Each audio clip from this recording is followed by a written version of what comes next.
당신의 잃어버린 영광을 찾아드립니다. 성범죄 피해자 전문 한진아 변호사입니다.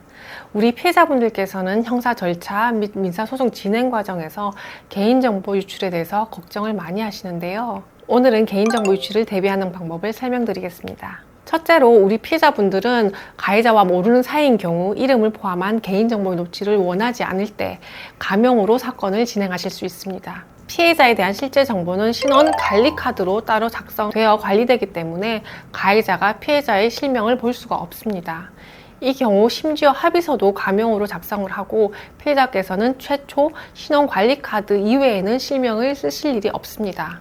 신원관리카드는 수사나 재판에 꼭 필요한 경우와 같이 매우 제한적으로 열람 허가가 있는 경우에 사건 담당자에 한해서 볼 수 있기 때문에 개인정보 유출로 이어지는 경우는 없다고 보시면 됩니다. 둘째로 우리 피해자분들이 직접 합의를 진행할 경우 개인정보가 유출될 수 있기 때문에 가급적 변호사를 통해서 사건을 진행하시라고 말씀을 드리고 싶습니다. 피해자께서 가해자의 변호사와 직접 합의 조건을 조율할 경우 피해자의 휴대폰 번호가 노출될 수 있고 합의 절차에서도 합의금 수령과 동시에 합의서를 교부해야 되기 때문에 가해자 측과 접촉해야 하는 상황이 발생할 수 있습니다. 또한 합의서 작성 시 본인 확인을 위해 신분증 사본을 함께 교부해야 하는데요. 이때 개인정보가 노출될 수 있기 때문에 피해자 변호사를 통해서 합의 절차를 진행한다면 피해자 변호사가 합의서와 신분증 사본을 수사기관이나 법원에 직접 제출함으로써 피해자의 개인정보가 노출되지 않도록 할 수 있습니다. 셋째로 우리 피해자들께서는 법원에서 재판이 진행 중인 경우 법정에서 직접 발언권을 얻어 진술을 하고 싶으신 경우 신분 노출 및 가해자와의 대면을 피하기 위해서는 피해자 변호사를 통해 의견 진술을 하시라고 말씀드리고 싶습니다. 피해자 변호사의 의견 진술권은 성폭력 범죄의 처벌 등에 관한 특례법 제27조 제3항에서 인정하고 있는 법률상 보장된 권리이기 때문에 피해자께서 사건에 관해서 하시고 싶은 말씀을 피해자 변호사를 통해서 전달하시는 것이 효과적입니다.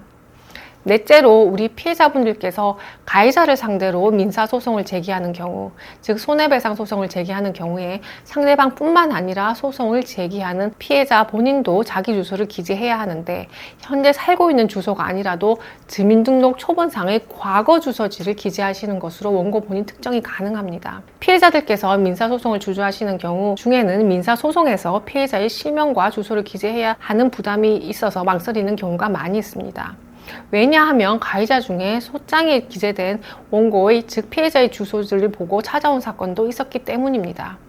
그러나 소장에 기재된 피해자의 주소는 원고를 특정하기 위한 것이기 때문에 피해자의 주민등록 초본을 발급받아서 현재 살고 있는 주소지가 아닌 현재 피해자 본인이나 가족들이 살고 있지 않은 이전 주소지를 기재하셔도 민사소송 진행이 가능하다는 점 참고하시기 바랍니다. 오늘은 우리 피해자분들의 개인정보 유출에 관해 살펴보았는데요.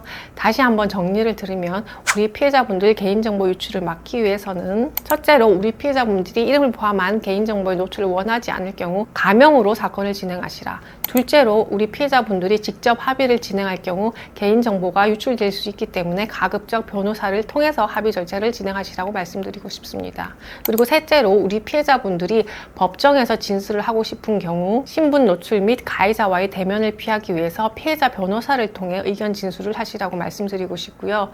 넷째로 우리 피해자분들께서 가해자를 상대로 민사소송을 제기하는 경우 현재 살고 있는 주소지가 아니라 주민등록 초본상 이전 주소지를 기재하시는 것으로 원고 본인을 특정하시라고 말씀드리고 싶습니다. 이와 관련하여 도움이 필요하시면 상담 전화로 문의하세요. 저는 우리 피해자분들 홀로 외로운 길 가지 않도록 함께 하겠습니다. 다음 영상에서 또 뵙겠습니다.